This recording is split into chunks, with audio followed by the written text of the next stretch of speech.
el Acta en Defensa del Matrimonio, en inglés, The Defense of Marriage Act. Y en el año 1996, el Congreso de los Estados Unidos aprobó una ley que definía el matrimonio como entre un hombre y una mujer. Esa fue la definición que dio el Congreso en una ley federal. Claro, inmediatamente esta ley fue cuestionada por los que aprueban el matrimonio homosexual, el matrimonio gay. Y por lo tanto fue llevado a los diferentes niveles de los tribunales y finalmente terminó en la Corte Suprema, que es la Corte máxima de los Estados Unidos, para que la Corte Suprema decidiera si esta ley era constitucional o no era constitucional.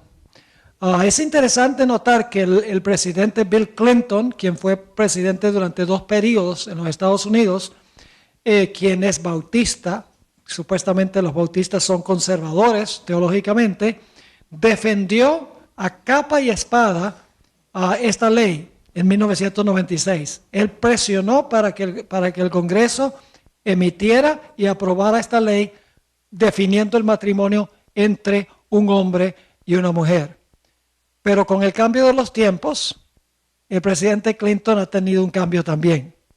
Y hoy, como ya el matrimonio gay es un asunto mucho más aceptable, él ha dicho que su apoyo de esta ley fue uno de los mayores errores de su presidencia. Y ahora Bill Clinton aprueba el matrimonio entre homosexuales. En aquel tiempo, en 1996, no le convenía apoyar esta ley porque la sociedad de los Estados Unidos estaba todavía en un nivel donde no estaban a favor la mayoría del matrimonio gay. Pero con el transcurso de 1996 hasta el 2013, ya la sociedad americana, como resultado de lo que han hecho los medios de comunicación, el sistema de educación, etcétera, martillando y martillando que este matrimonio es normal, la sociedad había cambiado y por fines políticos el presidente Clinton cambió también su parecer, tuvo una conversión, por así decirlo, y ahora él aprueba el matrimonio entre homosexuales. Esa fue la primera ley que se llevó a la Corte Suprema. La segunda ley es una que se conoce como la Proposición número 8. Es en el estado de California, donde vivo yo. Allá muchas leyes se hacen por referendo. Es decir, cuando viene la elección, se presenta una ley en potencia al público, el público vota, si la mayoría aprueba esa ley, llega a ser ley. Y así fue que en el año 2008,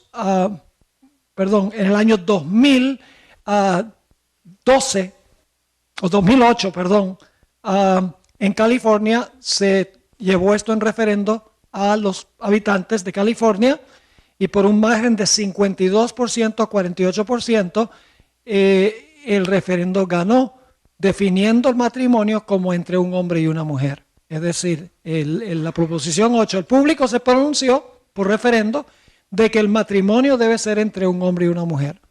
Inmediatamente esta ley fue votada por mayoría, fue llevada al Tribunal del 9º Circuito de la ciudad de San Francisco.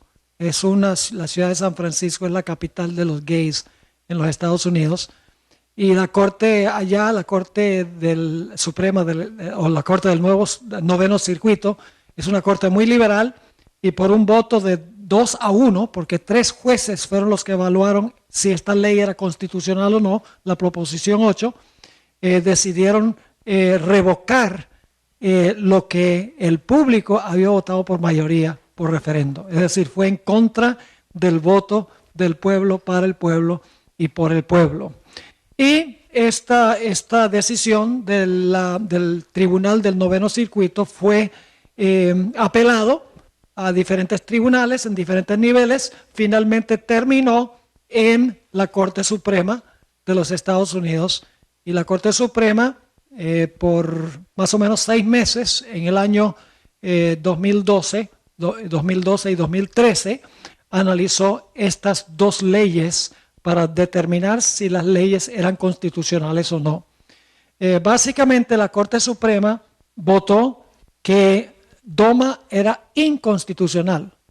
Es decir, la ley federal que definía el matrimonio como entre un hombre y una mujer fue declarada por la Corte Suprema no constitucional. Es decir, la ley fue revocada. Y en cuanto a la proposición número 8 de la ciudad del estado de California, la Corte Suprema básicamente votó que la decisión del tribunal del noveno circuito iba a quedar así, que ellos no iban a revocar la decisión que había tomado la Corte del noveno circuito. Básicamente, al hacer esto, ellos estaban legalizando el matrimonio gay en California, porque estaban diciendo que lo que decidió la Corte Liberal de San Francisco es lo que iba a hacer. Como resultado de esto, estado tras estado empezaron a aprobar el matrimonio entre homosexuales. En el presente hay 32 de los 50 estados en los Estados Unidos que han aprobado por ley el matrimonio entre homosexuales. Muchos de estos estados lo hicieron como resultado de que la Corte Suprema de los Estados Unidos haya revocado la ley DOMA y que haya dejado que la decisión del noveno circuito quedara en cuanto a la proposición número 8. Es interesante, la Corte Suprema votó por líneas filosóficas. La Corte Suprema de los Estados Unidos básicamente tiene 4 jueces liberales, 4 jueces conservadores y una que, dependiendo del caso, a veces vota con los conservadores y a veces vota con los liberales. Pero en este caso, 5 jueces votaron a favor de revocar la constitucionalidad de estas 2 leyes y 4 votaron en contra de revocar la constitucionalidad de estas leyes. Para aquellos que conocen los nombres de los jueces que votaron a favor de declarar inconstitucionales estas leyes fueron el juez Kennedy, Kagan, Ginsburg, Sotomayor, que es la que está más o menos en el medio, y Breyer. Fueron los que votaron a favor de eliminar la constitucionalidad de estas leyes, y los que votaron de que se conservara DOMA fueron los jueces Roberts, que es el juez supremo, Scalia, Thomas y Alito. Ahora, la pregunta que surge como resultado de la decisión que tomó la Corte Suprema, y lo interesante es que la Corte Suprema tomó esta decisión el 26 de junio del año pasado, el día de mi cumpleaños. Una fecha que vivirá en la infamia, no por mi cumpleaños, sino por la decisión de la Corte Suprema. Ahora surge esta pregunta. Si la Corte Suprema de los Estados Unidos estuvo dispuesta de declarar inconstitucional la definición que Dios dio al principio del matrimonio, porque eso es lo que está haciendo, redefiniendo el matrimonio, ¿qué nos hace pensar que la misma Corte Suprema no estaría dispuesta de redefinir lo que es el día de reposo? Porque Dios definió ambas cosas en la creación. Si la Corte Suprema redefinió el matrimonio, una institución que Dios ya definió, ¿qué nos hace pensar que la Corte Suprema no actuaría también para redefinir el día de reposo que Dios también definió muy claramente como el séptimo día en la creación? La hermana White nos ha advertido en Testimonios para la Iglesia, tomo 4, página 451, en cuanto al peligro de que los políticos tomen decisiones a base de salvar su puesto, en vez de seguir principios. Dice ella lo siguiente, hablando de la ley dominical, pero se aplica también al otro, porque los jueces que votaron a favor del matrimonio entre homosexuales lo hicieron por las tremendas presiones de la sociedad y los medios de comunicación. Es una presión constante en los Estados Unidos. Los medios de comunicación diciendo esto es normal, cualquier persona que no crea que el matrimonio puede ser sin consideración de género es prejuiciado, es inmisericordia, dicen toda clase de cosas malas de aquellas personas que no aprueban el matrimonio entre homosexuales. Dice la sierva del Señor, Testimonios para la Iglesia, tomo 4, 451, a fin de asegurarse la popularidad y el apoyo, esos son los votos, y el apoyo, los legisladores cederán a la exigencia por una ley dominical. Cederán por salvar su puesto político. Como les estaba mencionando, tristemente, inclusive en nuestra propia iglesia, hay sectores, no generalizados, pero hay sectores a donde están luchando para que la iglesia acepte la idea de matrimonios entre homosexuales.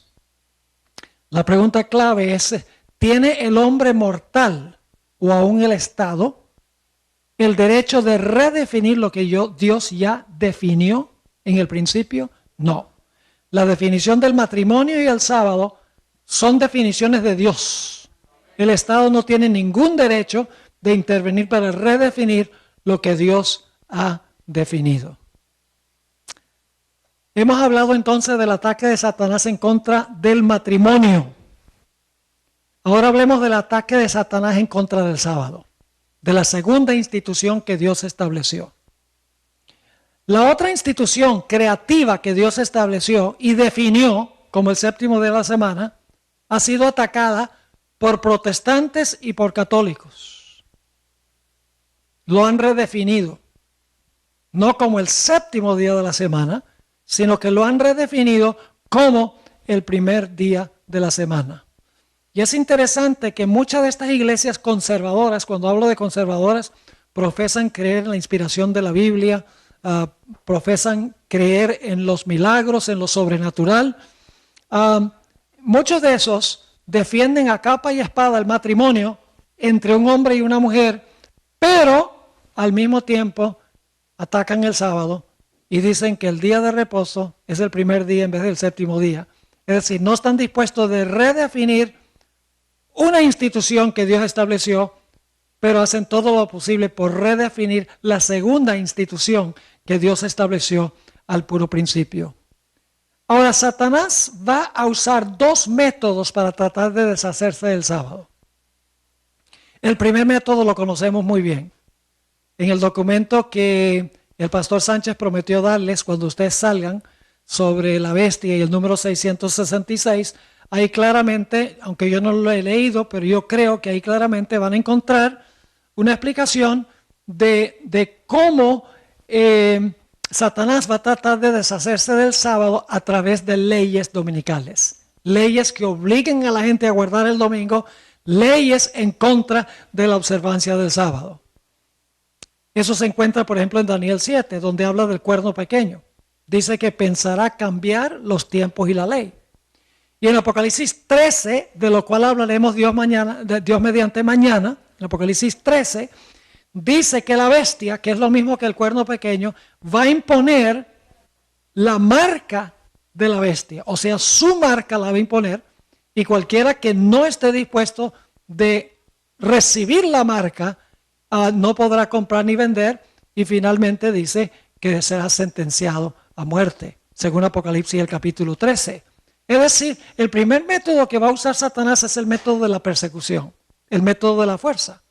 Y nosotros conocemos en realidad ese método que Satanás va a usar, porque siempre hemos hablado de que va a venir una ley dominical opresiva donde los que guardan el sábado van a ser perseguidos. Posiblemente ustedes sepan que hoy en día en la Unión Europea se han unido varios sindicatos laborales, instituciones sociales, negociantes, iglesias protestantes, la Iglesia Católica, para presionar al Parlamento de la Unión Europea para emitir una ley dominical a nivel de toda la Unión Europea. Por varios años han estado presionando todas estas entidades para que se imponga esta ley. Y cuando uno ve el razonamiento por la ley, parece ser loable, porque dicen, mire, la ley es para beneficio de la familia, daría tiempo para el relajamiento personal y para asistir a la iglesia con el fin de recobrar las raíces espirituales en una sociedad materialista a donde se explota al trabajador. Qué loables son esas razones, ¿verdad? Pero saben que a través de la historia no hay una sola ley que haya sido con propósitos civiles que no se haya convertido en poco tiempo en una ley religiosa. Un ejemplo clásico es la ley de Constantino, que se dio en el año 321. Esa ley dominical no fue una ley dominical religiosa, la de Constantino. Fue una ley civil para beneficio, para que puedan descansar los agricultores y los trabajadores. Pero solamente pasaron unos pocos años y en el año 336, la ley fue dada en el 321, en el 336, en el concilio de la Odisea, la Iglesia Católica usó esa ley, la convirtió en una ley religiosa en contra de los que sabatizan, según dicen ellos, en contra de los observadores del sábado. Es decir, la ley se transformó de una ley civil para beneficio de la sociedad a una ley religiosa que llegó a ser opresiva. La sierva de Dios nos dice en la Review and Herald, febrero 16, 1905, dice: tarde o temprano se emitirán leyes dominicales. Tarde o temprano. En otra cita que se encuentra en un artículo del 6 de abril de 1911, también en la Review and Herald, que es la revista adventista, dice ella: vendrá el tiempo en que los hombres no solo prohibirán trabajar el domingo, sino que procurarán obligar a los hombres a trabajar el sábado y a suscribirse a la observancia del domingo, a riesgo de perder su libertad y sus vidas. Pero el tiempo para que esto ocurra no ha llegado aún, pues la verdad ha de presentarse más plenamente al pueblo por testimonio. Es decir, tarde o temprano, dice ella, va a haber leyes dominicales, leyes que no solamente van a prohibir que se guarde el sábado, sino que van a exigir que se guarde el domingo. Este es el primer método que Satanás va a usar para deshacerse del sábado y los que guardan el sábado. Pero el segundo método es más subliminal y mucho más peligroso. Y pocas cosas se dicen en cuanto a eso. La segunda línea de ataque es a través de la teoría de la evolución. Ese es un método subliminal, es un método indirecto, que si uno no presta atención, uno no ve la conexión entre esto y un ataque en contra del sábado. Todos los eruditos católicos, hoy por hoy enseñan la evolución. Muchos eruditos protestantes, los protestantes liberales prácticamente todos, y los protestantes conservadores, muchos han llegado a la conclusión de que este mundo llegó a existir por un proceso de evolución. Algunos hablan de evolución teísta, otros hablan de creación progresiva, pero dicen que Dios usó el método de evolución para crear, que no podemos confiar en el relato literal de la creación como se encuentra en el libro de Génesis. Lo interesante es que el Papa Francisco I está entre aquellos que han procurado decir que la creación de Génesis y la evolución son compatibles. En el concilio otoñal este año, en Washington, D.C., el concilio otoñal es una reunión que se hace cada año donde se reúnen básicamente la Junta Ejecutiva de la Conferencia General de la Iglesia Mundial Adventista. Y ellos entonces deciden mandar ciertas decisiones al cuerpo mundial para que el cuerpo mundial vote. Y una de las cosas que hicieron fue fortalecer en nuestras doctrinas fundamentales, 28 doctrinas fundamentales, la declaración sobre la creación.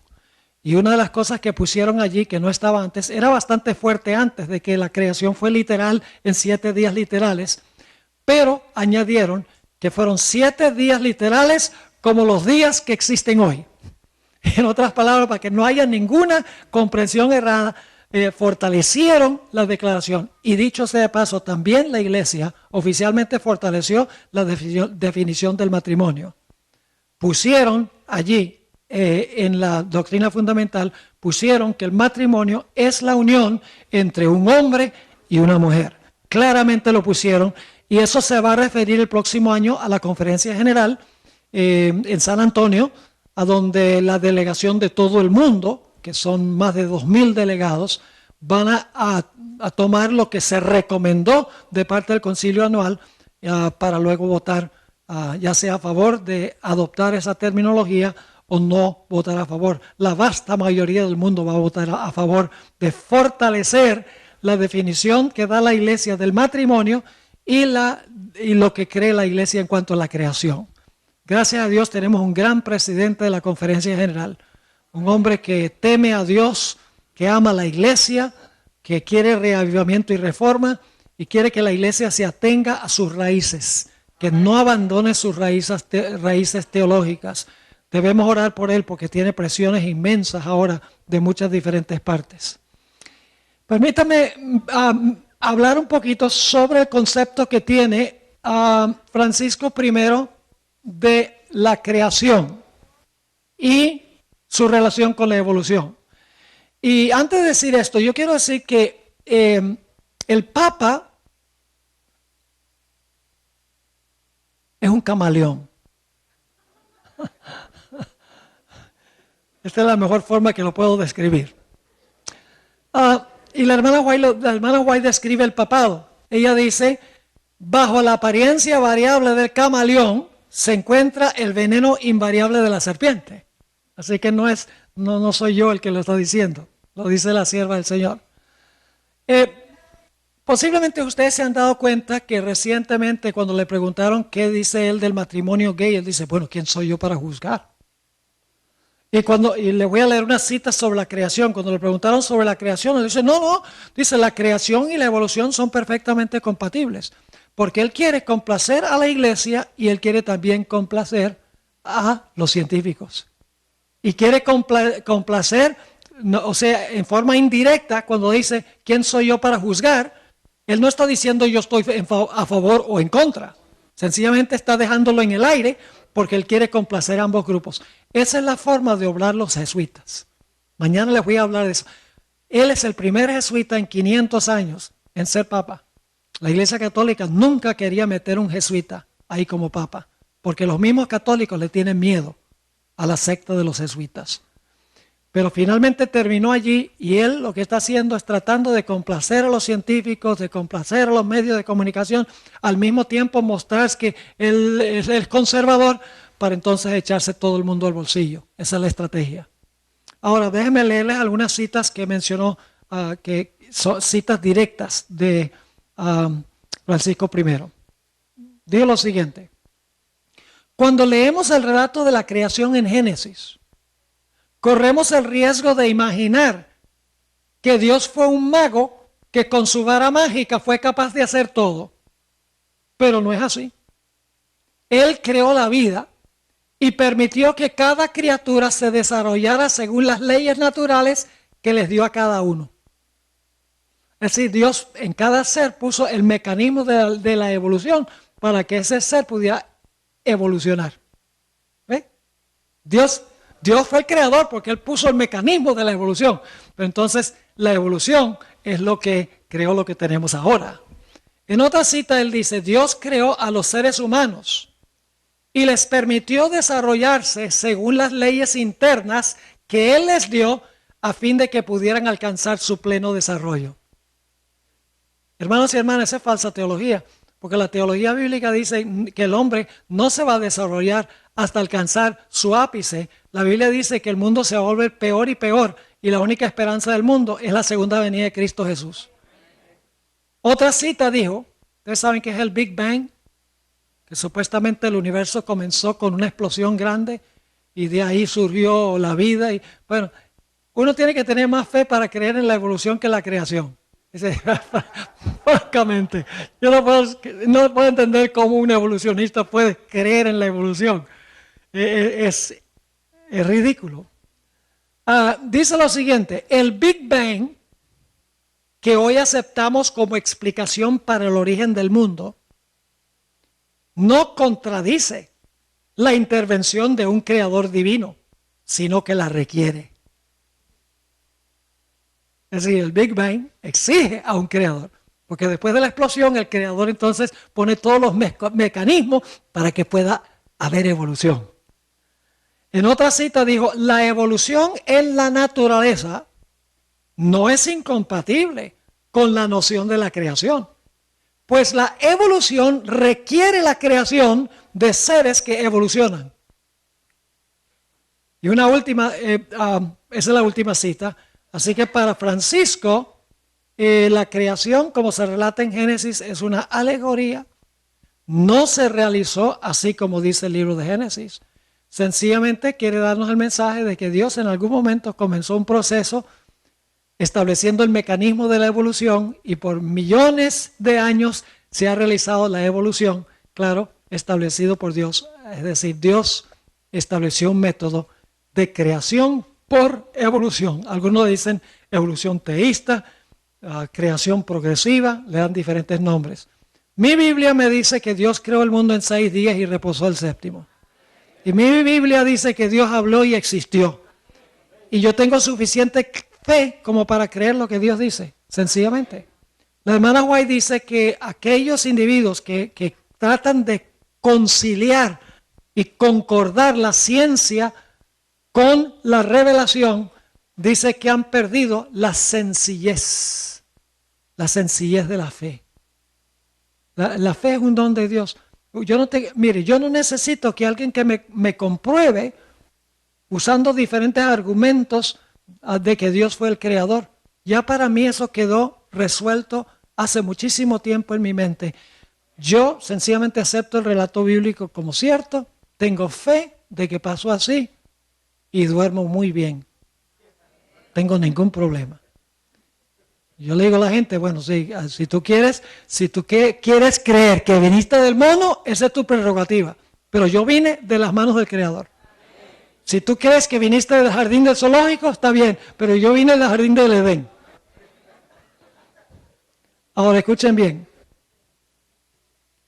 Las implicaciones de esto son muy serias.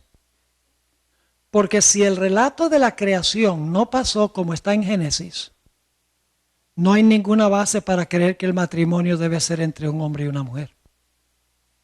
Porque eso se basa en la aceptación de un relato literal de la creación.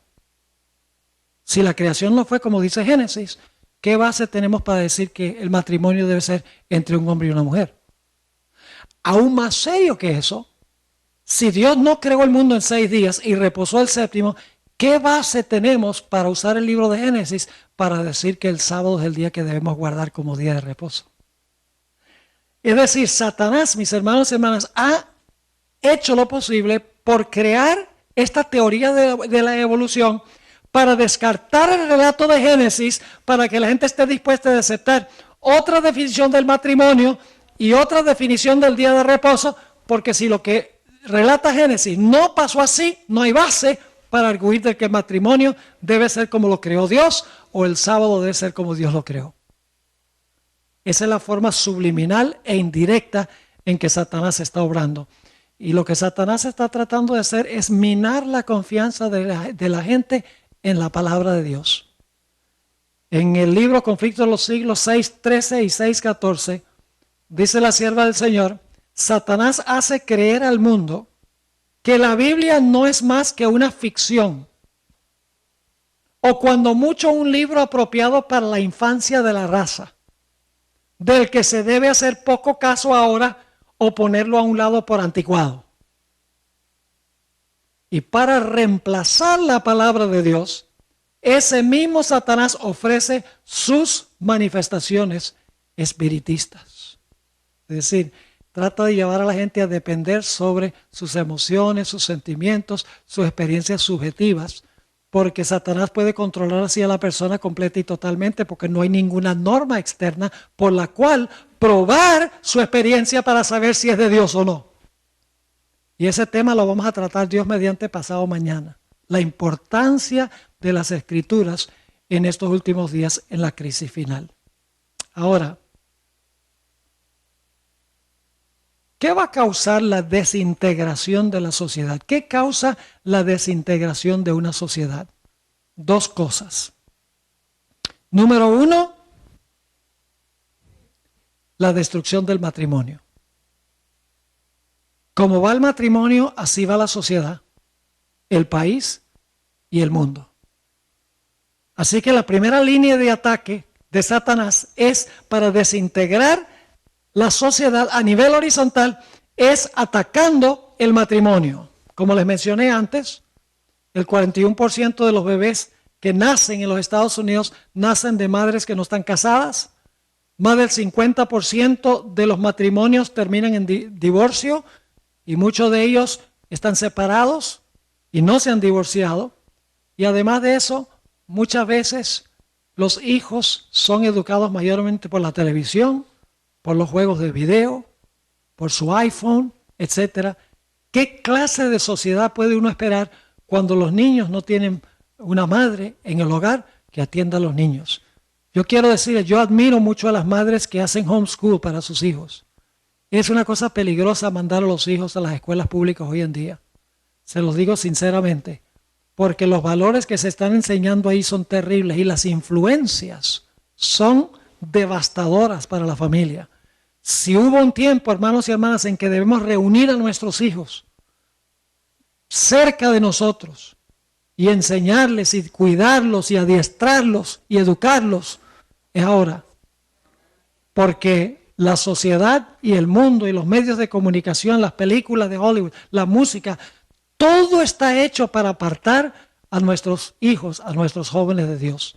Y eso es exactamente lo que está sucediendo.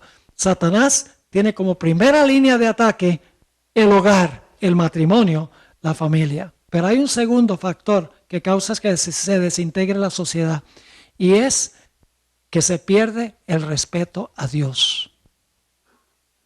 Ya esa es una razón vertical. La familia es horizontal, la sociedad.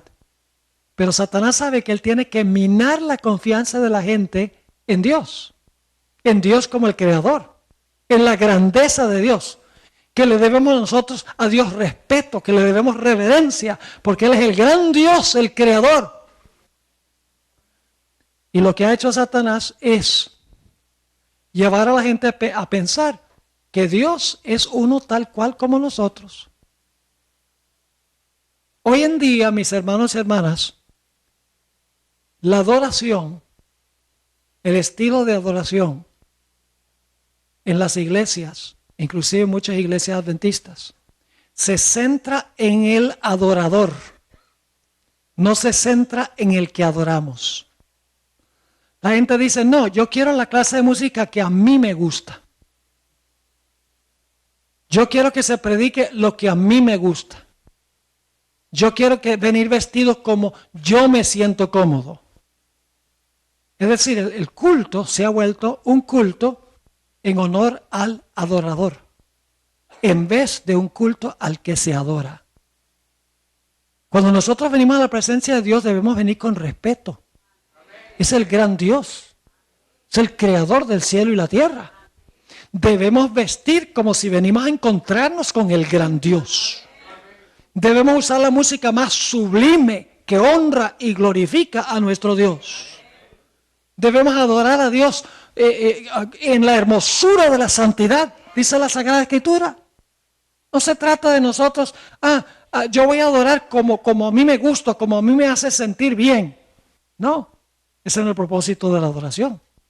El único propósito de la adoración es rendirle a Dios la honra, la gloria y el culto que Él se merece por la grandeza que Él tiene. Así que Satanás lo que está haciendo es causando que la gente pierda su reverencia a Dios.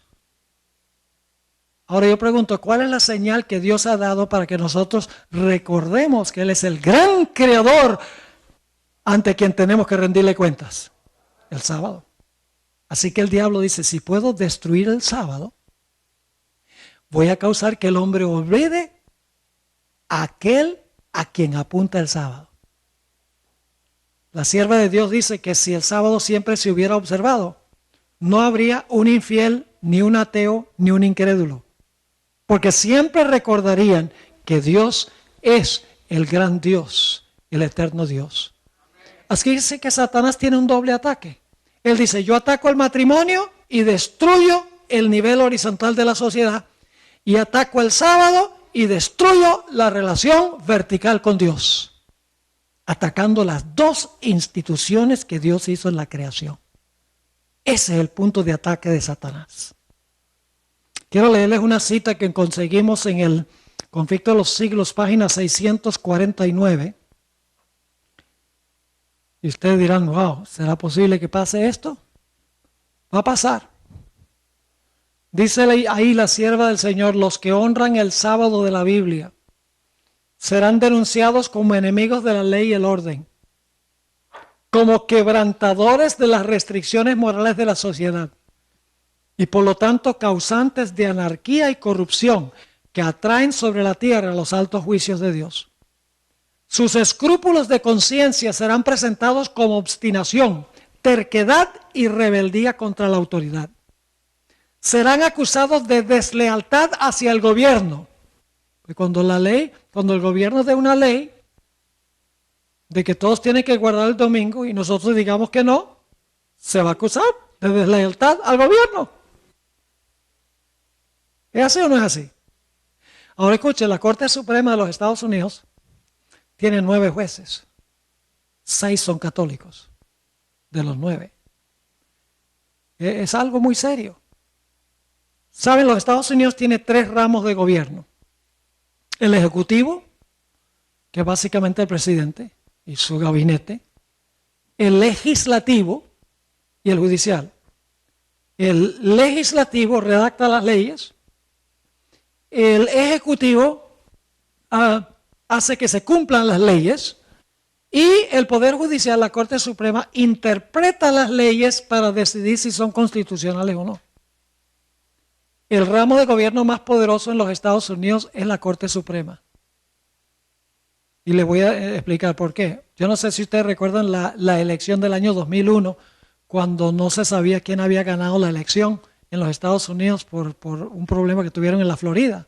¿Recuerdan las tarjetas con los ponchecitos? Y estuvieron varias semanas así, que lo llevaban a un tribunal o otro tribunal, abogados aquí, abogados allá. Y el caso fue a la Corte Suprema. Y la Corte Suprema dijo, George Bush es presidente de los Estados Unidos.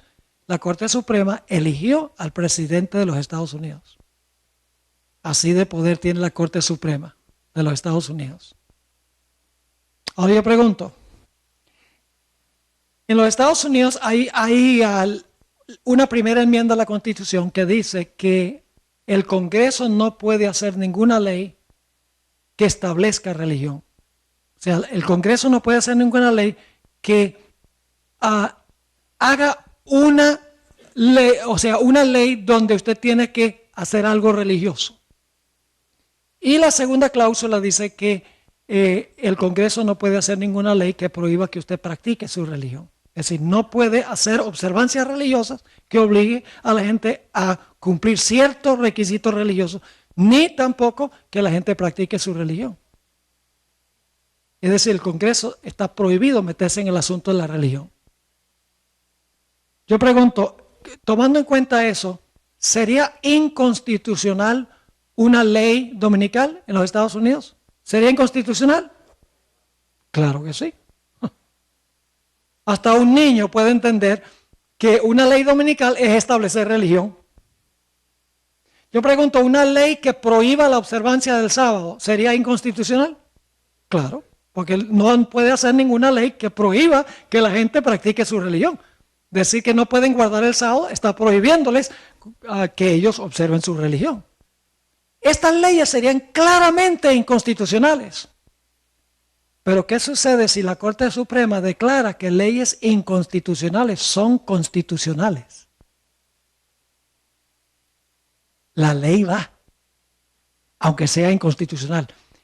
Y la declaración de la Corte Suprema no se puede apelar. Es el último tribunal de apelación. Ahora podemos entender un poquito más lo que vamos a estudiar en detalle mañana en la noche. Que hay una bestia que tiene 2 cuernos como de cordero. pero habla como un dragón. ¿En qué se parece un cordero a un dragón? En nada.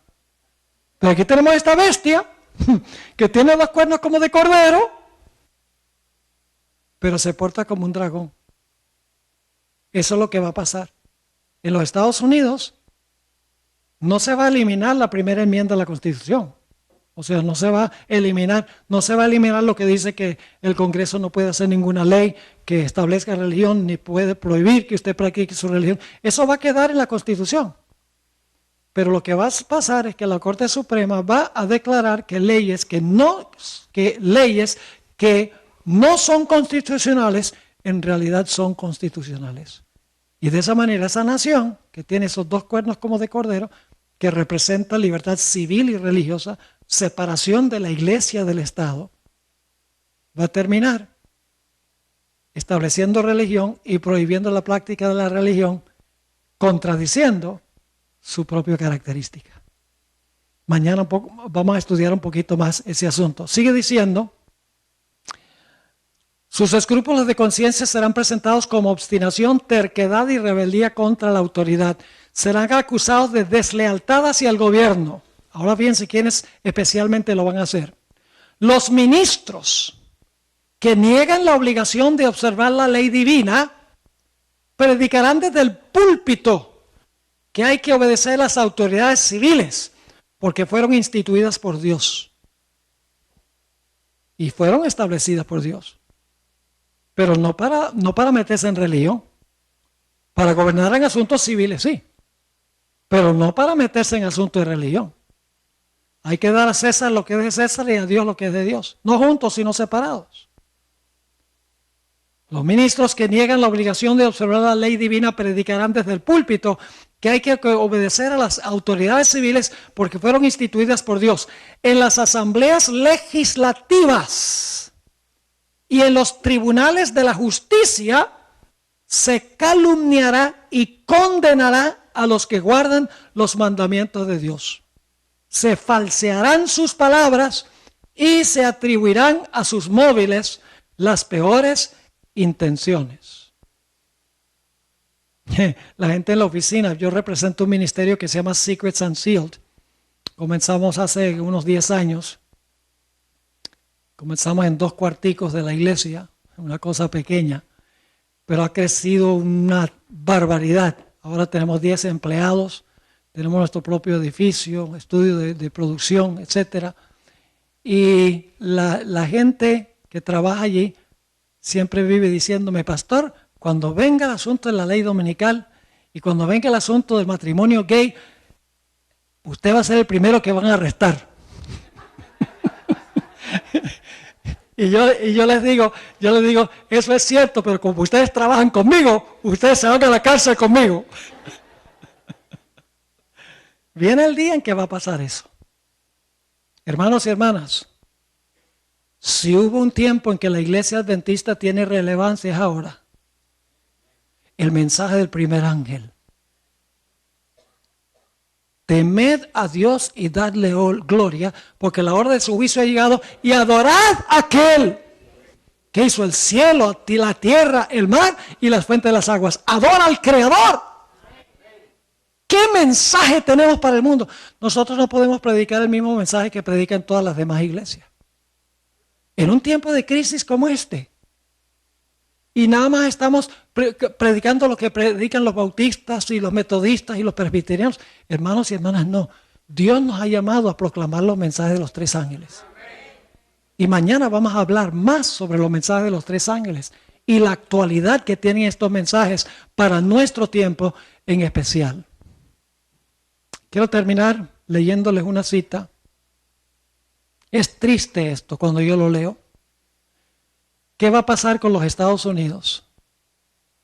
La nación más grande que jamás se haya levantado en la historia es los Estados Unidos. No es porque es más grande, porque la gente es más inteligente, porque hay más dinero, porque tienen un ejército más poderoso, mejores armas. No es por eso. Es por los principios sobre los cuales los Estados Unidos fue fundamentado.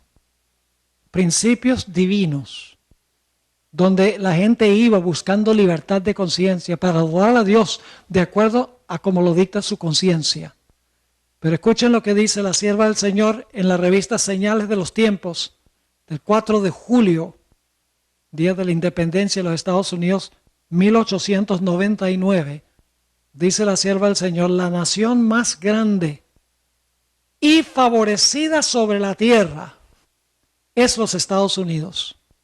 Una providencia generosa ha escudado a esta nación y derramado sobre ella las bendiciones más preciadas del cielo.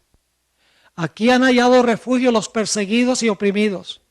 Aquí se ha enseñado la fe cristiana en su pureza.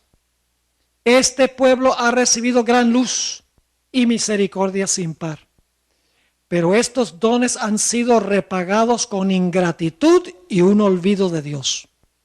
El Ser Infinito lleva un registro de las naciones y la culpabilidad de ellas es proporcional a la luz que han rechazado. Un registro temible contra nuestra tierra se halla en el libro celestial, pero el crimen que colmará la copa de su iniquidad será cuando anule la ley de Dios. Entonces la sierva del Señor dice que Dios escribirá en el libro celestial apostasía nacional. Y eso será seguido rápidamente por la ruina nacional. Lo que Dios estableció para bien. Pero es una nación que ya ha tomado el primer paso de rechazar el séptimo mandamiento abiertamente. El gobierno en sí. No falta mucho más tiempo, creo yo, para que tome el siguiente paso. Especialmente porque la Iglesia romana está presionando por una ley dominical para beneficiar al trabajador en Europa.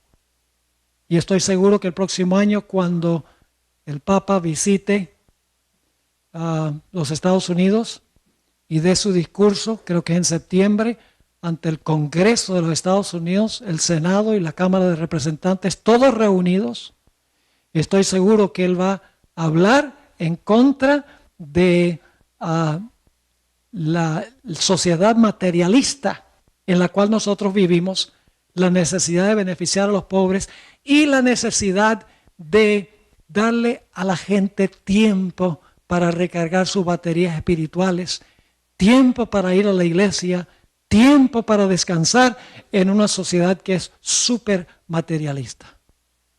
Y es una sociedad súper materialista, hermanos y hermanas. Antier, mi esposa y yo estábamos en el sur de California.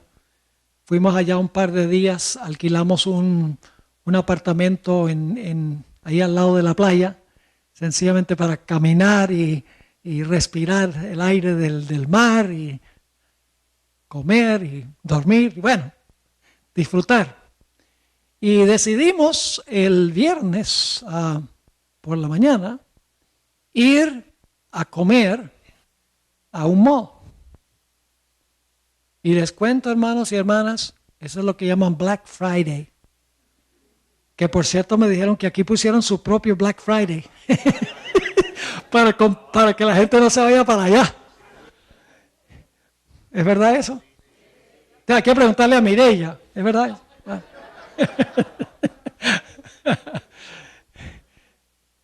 Y miren, hermanos, increíble. No había lugar donde estacionarse. 45 minutos nada más desde la entrada hasta el lugar donde uno podía tal vez empezar a buscar parking.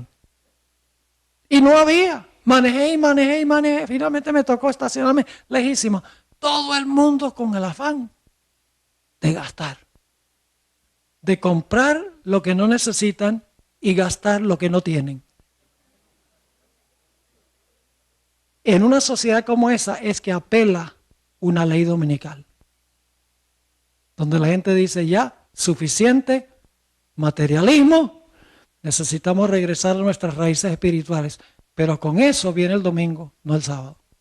Cuando en realidad el sábado debe ser el día de reconectar con Dios, porque es el día que Él estableció y es el día en que Él descansa con nosotros. No el primero, ni el sexto, el séptimo. Así que hermanos y hermanas, son señales de que estamos en el umbral de grandes eventos, los grandes eventos que predice la Biblia y que anunció el Espíritu de profecía.